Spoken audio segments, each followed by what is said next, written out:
कहते हैं दिल्ली दिल बरों की है, दिल जलों की है। कहते तो ये भी हैं कि दिल्ली दिल फरेबों की भी है। और लकी यानी कि लक्ष्मण लाल अग्रवाल में ये सारे गुण मौजूद थे। लोग उसकी शक्ल को देखकर ही कह देते थे, अबे दिल्ली से हो क्या।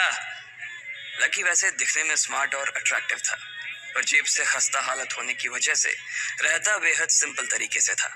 शर्ट का रंग उड़ा हुआ और पैंट से पैबंद जुड़ा हुआ। कहने को तो उसकी उम्र के लड़के दिल्ली की सड़कों पर रात को मोटर बाइक दौड़ाते थे, लेकिन लकी उर्फ लक्ष्मण लाल अग्रवाल सिर्फ कमरे से कॉलेज, कॉलेज में पढ़ाई और गर्लफ्रेंड डिंपल के साथ थोड़ा वक्त बिताना, फिर कॉलेज से दुकान, दुकान से जब होम डिलीवरी आए तो वहां, और फिर घर चला जाता था। हाँ, कभी कभी जब वो किसी लड़के को खाली सड़क पर मोटर बाइक दंदनाते हुए देखता तो कहता, एक दिन अपना टाइम भी आएगा जब मैं चश्मा लगाकर बैठूंगा और पीछे डिंपल को बैठाऊंगा। देखना, जब वो मेरी कमर में अपना हाथ कसेगी और मैं तेजी से मोटरसाइकिल को इंडिया गेट के आसपास दौड़ाऊंगा, तो सारे दिल्ली का दिल हम दोनों को देखकर चलेगा। दुकान में रखा हुआ बर्नॉल भी काम नहीं आएगा। लकी ने कहा और अपने हाथ में बर्नॉल की क्रीम को दबा दिया। जैसे ही उसने क्रीम को दबाया, उस क्रीम बाहर आ गई। अबे गधे, क्या कर रहा है? वो कोई स्पंज की गेंद है क्या जो उसे दबा रहा है? दुकान के मालिक ने उससे फटकारते हुए कहा और उसके सर पर एक चपत लगा दी। Sorry sir. लकी ने अपना सिर बचाते हुए कहा। वो करोल बाग में स्थित एक छोटी सी मेडिकल स्टोर पर काम करता था। उसकी दुकान का नाम था चमन मेडिकल स्टोर और उसके ओनर का नाम था चमन लाल। लकी पिछले 5 साल से इन्हीं की दुकान पर काम कर रहा था। यहाँ इस छोटी सी शॉप पर काम करना उसकी मजबूरी थी।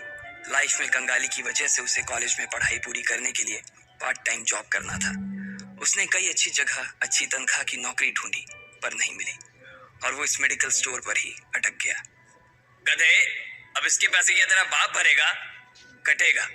इसका पैसा भी तेरी तनख्वाह से कटेगा और एमआरपी से डबल रेट में कटेगा। चमन ने अपने दांतों को किचमिचाते हुए कहा।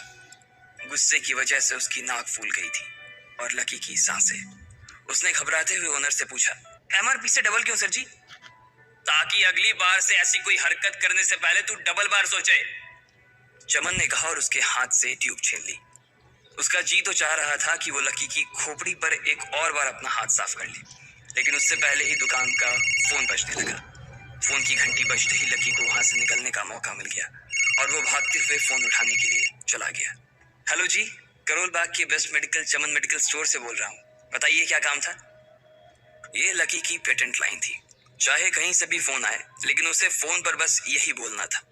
जैसे ही इधर लकी ने अपनी बात कही, उधर से जवाब आया, मैं अप्रूविंग नाइट होटल के कमरा नंबर 303 से बात कर रहा हूँ। एक छोटा सा ऑर्डर है, नोट करो और जल्दी से होटल पर डिलीवर करवा दो। वो एक लड़के की आवाज थी। उसकी आवाज में काफी भारीपन और एक अजीब सी जल्दबाजी थी। जैसे ही लकी ने वो आवाज सुनी, पता नहीं क्यों उसे वो आवाज जानी पहचानी सी लगी। जी सर, बताइए आपका क्या ऑर्डर है? हाँ तो लिखो, हार्ट प्ले के 2 पैकेट और 1 पैकेट टिश्यू। लकी, जो कि अपना पेन लेकर खड़ा था, हार्ट प्ले का नाम सुनते ही झिझक गया। असल में हार्ट प्ले नाम का एक कंडोम आता था और इसलिए उसका नाम सुनते ही लकी शर्मा गया था। इतने साल से भी मेडिकल की स्टोर पर काम करने के बाद उसे इन चीजों का नाम सुनने में शर्म आती थी।